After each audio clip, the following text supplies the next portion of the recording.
nəyini konkret, yəni onu iqtisadi coğrafyadan fərqləndirən cəhət nədir? Fiziki coğrafya nəyə öyrənir?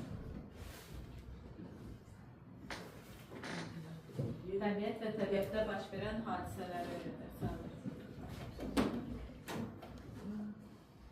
Divergent sərhəd nədir? Tosfer tavalarının uzaqlaşması. Tamam. Fransızların Sakit Okeanda apardığı tədqiqatların əhəmiyyəti nədən ibarətdir? Yeni adalar kəşf edirdilər, xəritəçilik öyrənirdilər. Və Okyanın arasında Okean adaları. müstəqil adaları öyrənirlər. Sonra Fransızlar kimi Deja Picard, Auguste Picard neyini bilər ondan? Xəritəçilik inkişaf edilmişdir.